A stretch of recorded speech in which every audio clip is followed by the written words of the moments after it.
नमस्ते दोस्तों, आज की नई वीडियो में हम बात करने वाले हैं F1 के 107% रूल के बारे में। जो F1 से बहुत पहले से जुड़े उनको तो पता ही होगा क्या है ये, अगर नहीं पता है तो आज हम बात करने वाले हैं। आज हम बात करने वाले हैं कि ये रूल्स क्या होता है, क्या इसको कब इस्तेमाल किया जाता है एंड इसका रीज़न क्या है। सबसे पहले तो बात करते हैं कि सबसे पहले जो ये रूल आया था वो 1996 के सीज़न में आया था, बट ये 2002 तक इसको डिसकंटिन्यू कर दिया गया था। बट 2011 से इसको फिर से लागू कर दिया गया और अभी तक वो ये रूल्स चल रहा है। तो सबसे पहले हम देखने वाले हैं कि ये रूल्स में एग्जैक्टली होता क्या है और इसके पूरा जो हमारा जो इसका आउटकम होता है वो भी हम देखने वाले हैं।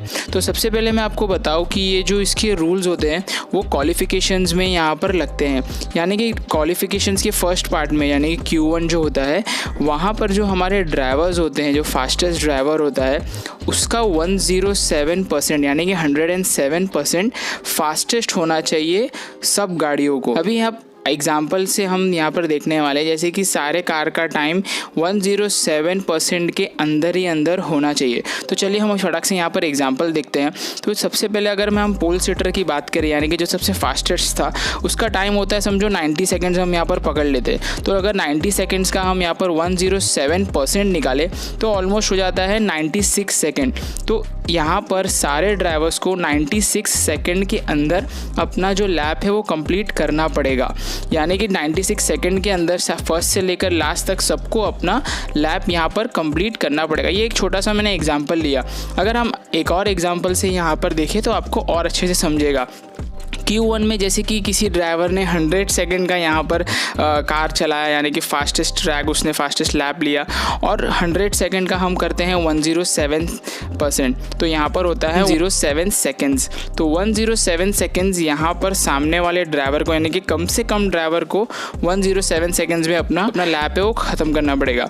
अब हम देखते हैं 107 रूल क्यों, यानी कि ये रूल्स को क्यों लाया गया था। ये रूल को इसीलिए लाया गया था गाइज कि फास्टेस्ट कार को यहाँ पर सेफ्टी मिले, यानी कि अगर आप फास्ट जा रहे हो और कोई भी कार बहुत ज़्यादा स्लो चल रही है यानी कि लैप में बहुत ज़्यादा दिक्कत दे रही है, तो इसीलिए यहाँ पर 107 रूल लाया गया था। 107 रूल गाइज यहाँ पर काफ़ी ज़्यादा इफ़ेक्टिव होता है क्योंकि पहले के ज़माने में यानी कि अभी भी क्या होता है कि यहाँ पेड ड्राइवर्स आते हैं। आपको बता दूँ जैसे कि निकिता मैजेपिन पेड ड्राइवर है, लांस स्ट्रोल पेड ड्राइवर है। अगर वो ड्राइवर्स अच्छा नहीं करते हैं यानी कि वो स्लो चलते हैं तो उनको यहाँ पर डिस्क्वालीफाई भी किया जा सकता है।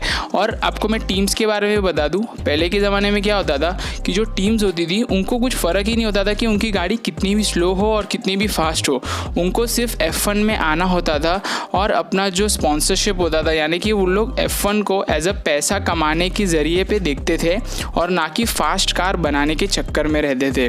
वो यहाँ पर F1 से पैसे कमाने के चक्कर में रहते थे, इसीलिए ये रूल लाया गया था। ये रूल मोस्टली सेफ्टी के लिए भी होता है जैसे कि मैंने आपको पहले बताया, और पेड ड्राइवर्स को बचाने के लिए, यानी कि जितने भी पेड ड्राइवर्स आते हैं जो स्लो होते हैं और F1 में वो फिट नहीं हो पाते। F1 तो आपको जैसे पता होगा फास्टेस्ट है, इसीलिए उसका दर्जा बनाने के लिए ये रूल लाया गया था कि सब गाड़ियों को फास्ट होना चाहिए। बट यहाँ पर थोड़े बहुत एक्सेप्शंस भी होते हैं, तो हम एक्सेप्शंस के बारे में बात करते हैं। यहाँ पर एक्सेप्शन में जैसे कि आप Q1 में अगर आप बहुत ज़्यादा स्लो हो जाते हो किसी कारणवश, जैसे कि आपका टायर पंचर हो जाता है, यानी कि अगर आप फ्लैग पर नहीं पहुंच पाते यानी कि एंड मोमेंट पे फ्लैग नहीं पहुंच पाते हो, तो यहाँ पर आप स्टीवर्ड्स को यानी कि FIA को आप यहाँ पर अपील कर सकते हो और FIA आपको यहाँ पर बचा सकता है रेस से नहीं चलने से। अगर आप 107 रूल्स से बाहर हो जाते हो या कंप्लीट नहीं कर पाते हो तो उसके दंड में आपको रेस में पार्टिसिपेट करने के लिए मौका नहीं मिलता है। बट इसके भी काफ़ी एक्सेप्शंस हैं, यानी कि अगर कभी आपकी टायर पंचर हो जाती है या कुछ इंजन में प्रॉब्लम हो जाता है Q1 में, तो आपको यहाँ पर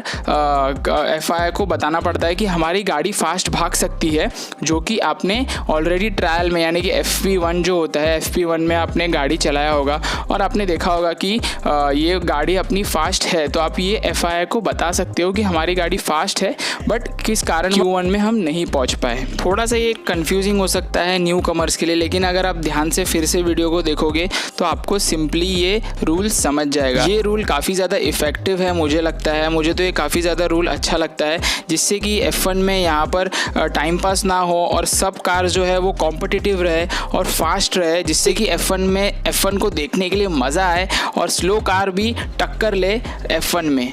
तो ये था एक छोटा सा वीडियो। मैं आपको मिलूँगा अगली वीडियो में। Till then take care and जय हिंद।